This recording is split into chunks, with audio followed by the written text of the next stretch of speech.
Hi, I'm Dr. Tod Cooperman of ConsumerLab.com, and we've been testing vitamin D supplements and other supplements for many years. This is our most recent batch, and I'm going to share some tips with you about how to choose a vitamin D supplement. Now, first, you may not even need a vitamin D supplement, and blood tests actually can be misleading because they often have a range of normal in them of about 30 to 100 nanograms per ml, which really is not normal. A normal, healthy vitamin D level is about 20 to 35 nanograms per ml. In fact, major studies have shown that giving people who already have enough vitamin D more vitamin D either doesn't help or can actually cause negative effects. Now, if your vitamin D level is a bit low, it does pay to take a vitamin D supplement, and you can certainly take 1,000 to 2,000 IU per day. That'll get your levels up. But be aware that once you reach your target level, you really only need about 600 to 800 IU per day. That's the required daily allowance for vitamin D. You should not exceed 4,000 IU vitamin D per day. That's the upper tolerable intake level, above which you actually start increasing risks of adverse effects. Keep in mind that vitamin D has traditionally been labeled in terms of IU, say 1,000 IU.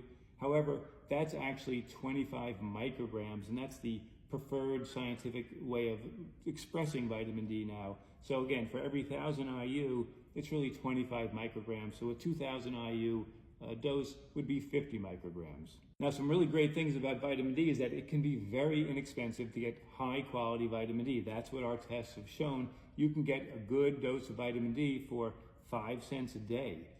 If you're vegan, you'll have to pay more, say 3 to 4 times as much to get vitamin D, which is typically derived from lichen and other plant material. The other nice thing about vitamin D is since you need so little, say 25 micrograms, you can easily get by with a tiny soft gel like this, or just say 1 or 5 drops of a liquid. It really depends on how concentrated they are. Now, another really important thing about vitamin D is when you take it with a meal that has fats or oils, because that will help you absorb the vitamin D. In fact, you can absorb up to 50% more if you take it that way, as opposed to taking it with a glass of water.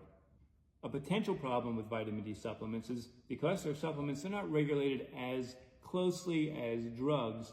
And we have found products that have either way too much or too little vitamin D. In fact, among this group, we found one that had nearly twice the vitamin D. And that can be a problem because getting too much vitamin D can have negative effects. So it's best when you're choosing any supplement, including vitamin D, to choose one that's been tested by a reputable third party like ConsumerLab. If you're one of more than 95,000 ConsumerLab members who support our research, you can go online right now and see our latest report on vitamin D supplements. You'll see the results, you'll see our top picks, and you'll get more information about vitamin D.